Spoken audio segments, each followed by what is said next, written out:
নমস্কার, সীমা village cooking এ আরো একটি নতুন পর্বে সবাইকে স্বাগত। ভোর ভোর উঠে চিংড়ি মাছ এনেছিল, সেটা কেটেছি বসে বসে, বাসন মেজেছি, উনুন টুনুন নেতা দেওয়া সবকিছু হয়ে গেছে। তারপর এদিকে এসছি, রডগুলোর চিন্তা তো থাকেই। রাতেও একবার আসি, সকালে একবার আসি, দেখে যাই। তো বাড়িতে যখন ছিলাম ঠান্ডা লাগছিল না, একটা চাদর গায়ে দিয়ে এসছি, এখানে এসে দেখছি ভালো ঠান্ডা হাওয়া। তো প্লিজ পুরো পর্বটা দেখতে থাকুন, আশা করি ভালো লাগবে। আর যারা নতুন দেখছেন প্লিজ চ্যানেলটি সাবস্ক্রাইব করে আমাদের বন্ধু হবেন। আর ভিডিওটি ভালো লাগলে লাইক কমেন্ট শেয়ার করে দেবেন, যাতে বেশি বেশি মানুষের কাছে পৌঁছে যায়। তো প্লিজ দেখতে থাকুন, আশা করি ভালো লাগবে। এবার আজকে মিস্ত্রি আসার কথা ছিল, তা তো মিস্ত্রি আসার কোনো ভাব দেখছি না। আর মাঠের মাঝখানে জিনিসপত্র আনা থাকলে তো খুব দুশ্চিন্তা হয়, কাজগুলো হয়ে গেলে অনেকটা চিন্তা মুক্ত হই। তো মিস্ত্রিকে ফোন করছিলাম, ধরেনি। আর ভোর ভোর কাজ করি, সেগুলো আর ভিডিওতে নিই না, কারণ কলতলাটা ভালো না তো, সবসময় দেখাতে ভালো লাগে না। মাঝে মাঝে একটু আধা না দেখালে নয়, সেরকম দেখাই।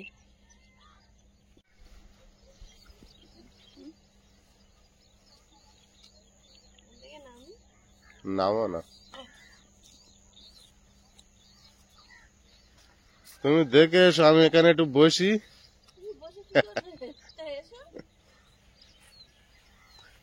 ঠান্ডা বাচ্চারা কি করছে বলো তো? আমি তো বিকাল ভোর এখানে এসে থাকি, প্রায় বালিগুলো খেলা করছে, সমানে ছড়িয়ে দিচ্ছে। ওর উপর উঠে ছুটছে, খেলা পা দিচ্ছে, ঢুকে যাচ্ছে, আনন্দ হচ্ছে। ওর উপর ছুটছে, লাঠি মেরে দিচ্ছে।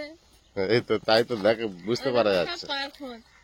এবার ওই যে নষ্ট হচ্ছে, ওরা তো এটা বোঝে না। হ্যাঁ,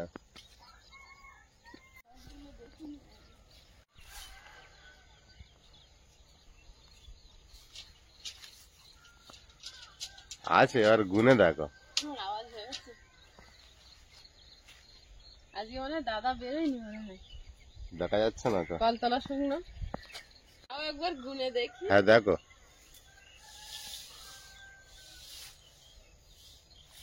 3, 3, 6 আর 2 8, আর হচ্ছে 5, 13টা। দাদা ভিতর থেকে জিজ্ঞাসা করছে কি হচ্ছে। দাদা আজকে ছুটি?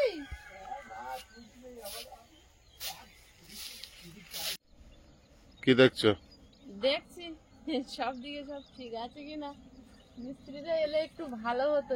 হ্যাঁ, অনেকদিন হয়ে যাচ্ছে, কাজ হচ্ছে না, কেমন কেমন মনে হচ্ছে। ইট বালিগুলো একটু গাঁথা হয়ে গেলে দুশ্চিন্তা কম হয়। বাচ্চারা খুব নষ্ট করে তো, কন্টিনিউ পড়ে রয়েছে 3-4 দিন। বাড়ির দিকে যাই, রান্না বান্না করতে হবে। আর কদিন হয়ে গেছে বলে আর এখন আর জল দিচ্ছি না। কালকে বিকালে দিয়েছে আয়ুষের বাবা। মেঘ মেঘ ভাবটা যেন আর যাচ্ছে না। মেঘলা আজকে দিয়েছে আবার, আজকেও আবার মেঘলা। ওই জন্য যত বেলা হচ্ছে তত কুয়াশা মেঘলা ভাব দেখা দিচ্ছে বাইরের দিকে। চলো, সামনে এই দিদিদের ঘরটা ভালো, তাই না? কলম দিয়ে দোতলা করা, বাইরে ফাঁকা দিকে এরকম হলে কি হয়, সেফটি হয়, একটা চাপটা কম থাকে, কখন কোন সমস্যা।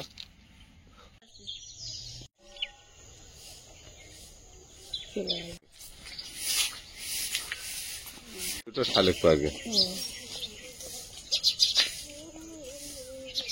সামনের দিকে হেঁটে আসছে, বুঝতে পার? হ্যাঁ,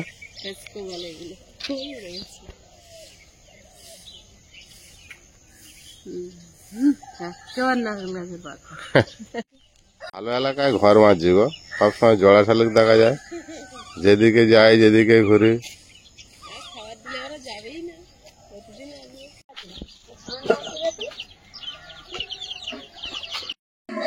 পালং শাক, গাজর, আলু, চিংড়ি মাছ দিয়ে তরকারি করব। আর আজকের বিশেষ কিছু রান্না করব না। কালকে এত বেলা গেছিল যে রান্না করে খেয়েছি, আর রাতে খেতে লাগেনি। ভাত আছে, তরকারি আছে, সেগুলো গরম করব। এইভাবে চলে যাবে মোটামুটি। মাংস রান্না করেছিলাম গাজর আলু দিয়ে, সে মাংসের তরকারি আছে, অনেকটা ভাত আছে। রাতে আর কেউ খাওয়া হয়নি, খেয়ে উঠতে উঠতে 4টে বেজে গেছে।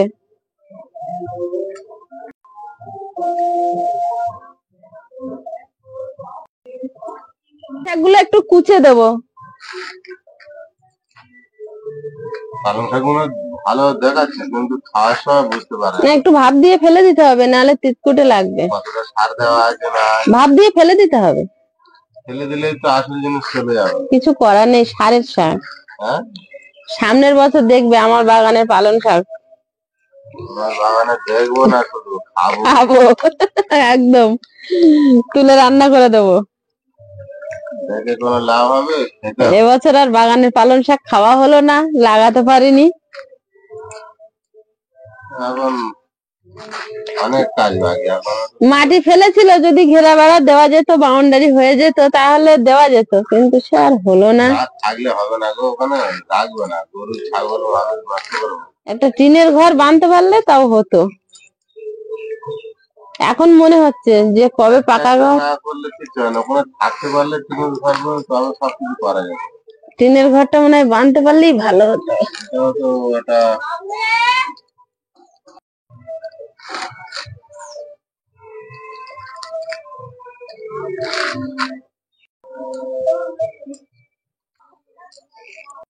গাজর, আলু, কড়াইশুঁটি, চিংড়ি মাছ, পালং শাক, ভালো ভালো। আর কালকের মাংসের তরকারি আছে, গরম করে দেবো। আমি ওটা খাচ্ছি না, আমার জন্য এটাই। তোমার জন্য এটাই? হ্যাঁ, ঠিক আছে, কোনো অসুবিধা নেই, আমার স্পেশাল খাবার এটা। এটাই রাত পর্যন্ত। চিংড়ি মাছ, বুঝতে পারছো কি হবে? কড়াইশুঁটিটা কেউ কি ছাড়িয়ে দেবে?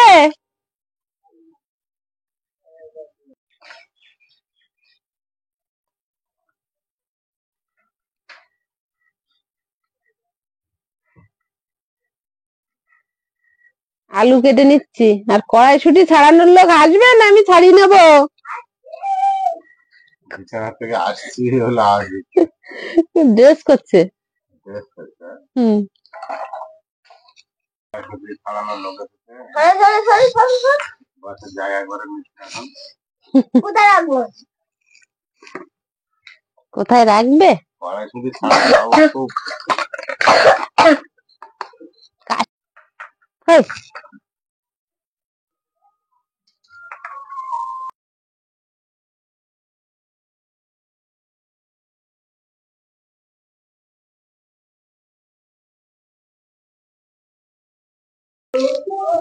উনুনটা জ্বালিয়ে দিয়েছি, এবার দুই ধারে কড়াই বসিয়ে দেবো। একটা তরকারি কিন্তু গুছিয়ে রান্না করতে হবে, সারাদিন রাত পর্যন্ত চলবে।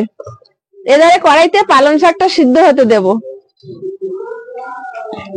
কড়াইতে তেল দিয়ে দেব, শুকনো লঙ্কা, রসুন কোচা,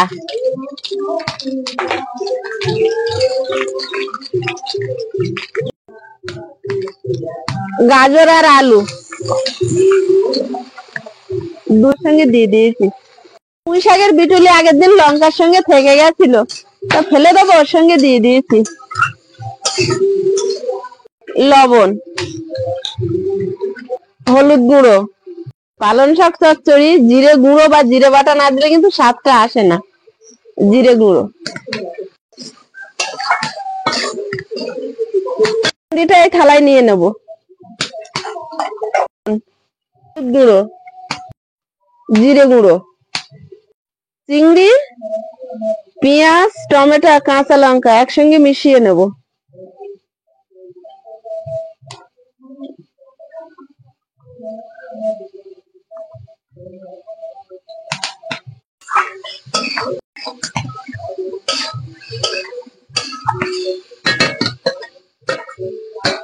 এবার চিংড়ি মাছ, পেঁয়াজ, টমেটো, কাঁচা লঙ্কা একসঙ্গে মেশানো দিয়ে দিচ্ছি।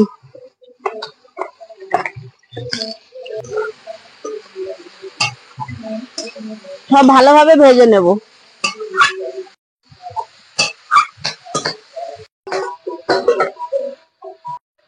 পালং শাকটা সেদ্ধ হয়ে গেছে, এবার পালং শাকটা সেদ্ধ হয়ে গেছে, এবার জল ছাড়িয়ে নেব। পালং শাকটা জল সরতে দেব।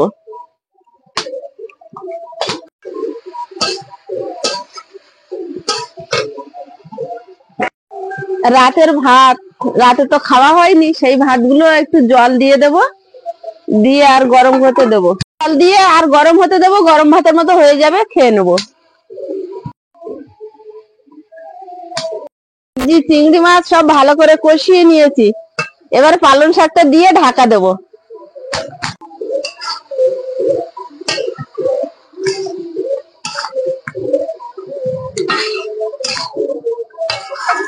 কড়াইশুঁটিটা দিয়ে আর একটু ঢাকা দিয়ে দেবো। কড়াইশুঁটিটা ওপর থেকে দিয়ে আর ঢাকা দিয়ে দেবো, তাহলে ভালো সবুজ সবুজ আর গোটা গোটা থাকবে।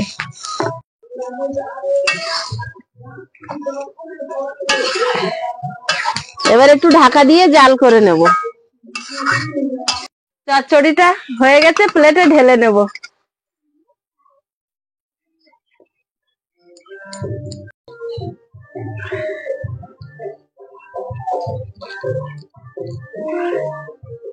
আপনারা যারা আমাদের নিয়মিত দর্শক, তারা গত পর্বে দেখেছিলেন আমি গাজর আলু দিয়ে মাংস রান্না করে এই গামলিতেই ঢেলেছিলাম। এই সাইডটা এইটুকু দুপুরবেলা খাওয়া হয়েছে, রাতে কেউ খায়নি।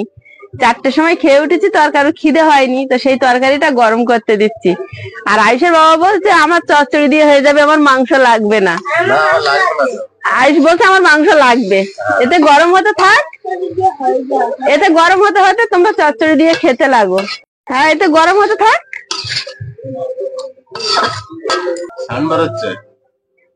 বাবু খাবে কতটা জানি না, কিন্তু আমি খাবো। আলু আলু সব আছে, খুব খাওয়া। আলু কোন ধারে আছে ও দেখেছে। এটা মিক্স সবজি, খেতে ভালো হয়। তোমার একটা গল্প বলতে আমি ভুলে গেছিলাম, জানো কি? বলো। আমি তো সকালবেলা তাড়াহুড়ো করে ট্রেন ধরি। যথারীতি বালিগঞ্জে দাঁড়িয়ে আছি নেমে, আর একটা বন্ধু থাকে সঙ্গে, আর একটা না দুজন থাকে আমার সঙ্গে।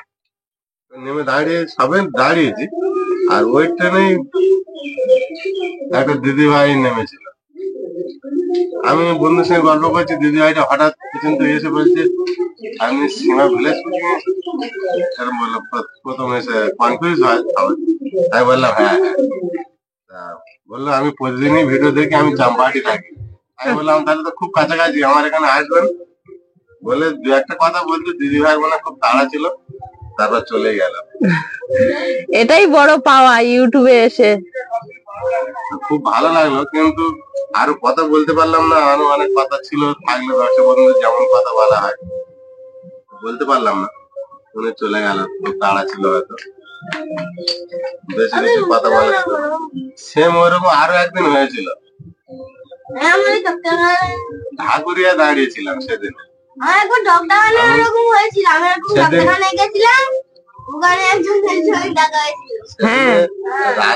রাতের বেলা ছিল, সাউথ সিটির একটা কাজ ছিল, কাজের সূত্রে মাঝে মাঝে এখানে ওখানে যাই। ওখান থেকে এসে ঢাকুরিয়া প্রথম ছিলাম আমি, সাউথ সিটির মোড়ে দাঁড়িয়েছিলাম। ওখানে একটা জামাইবাবুর সঙ্গে দেখা হয়েছে, রাস্তা দাঁড়িয়ে আছি, হঠাৎ গাড়ি নিয়ে সামনে বলে এখানে। আমি এরকম বললাম স্টেশনে যাবো বলে, বাসের জন্য দাঁড়িয়ে আছি। তা ও আবার গাড়ি করে লিফট দিল, ঢাকুরিয়া ছাড়লো। ঢাকুরিয়া ট্রেন ধরে বলে দাঁড়িয়ে আছি, ধরো একটা দিদি ভাই আমার সামনে দিয়ে গেল, আমি দেখলাম, আমি তো সবাই চিনবো না আমরা। তারপর দিদি ভাইটা ঘুরে চলে গিয়ে আবার এসে জিজ্ঞাসা করছে সীমার হাজবেন্ড আপনি? আমি হ্যাঁ। তখন বললো আমি ভিডিও প্রতিদিন দেখি আপনাদের, অনেক গল্প করলাম। বললো ভিডিওটা আপনারা বন্ধ করবেন না, খুব ভালো হচ্ছে, খুব ভালো লাগে আমাদের, আমরা প্রতিদিনই দেখি। থ্যাংক ইউ দিদি ভাই। দিদি ভাই নাম হলো দীপক, নামও বলে। এবারে আমি দিদি ভাইয়ের সঙ্গে ভিডিও করবো বলে মোবাইলটা বার করলাম, তারপর দেখলাম ক্যামেরার প্রবলেম আছে বলে আবার ভিডিওটা বানাতে পারলাম না, রেখে দিলাম। বলেছিল সীমার কাছে গিয়ে গল্প করবে, গল্প করেছিলাম মনে হয়, হ্যাঁ বলেছিলাম, কিন্তু চ্যানেলের মধ্যে কিছু বলা হয়নি। ভালো হয়েছে, ভুলে গিয়েছিলাম। ডক্টরখানায় এরকম একজন আয়ুষকে দেখা চিনতে পারেছিল, দিদা।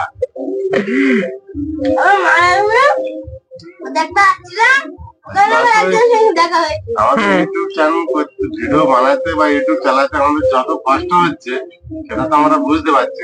মানুষের ভালোবাসাটা পাচ্ছি, ভালোবাসা, বাইরে গিয়ে পরিচিত হওয়া, এই যে আমাদেরকে এত ভালোবাসে, সেই ভালোবাসাই কষ্টটা আমাদের দূর হয়ে যাচ্ছে, কষ্টটা আমাদের মনে রাখছে না।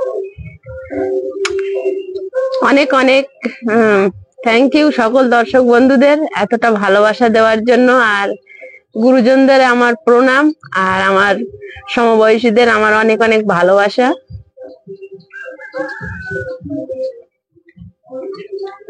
আমরা তো খুব শিগগিরই 2025-কে বরণ করব।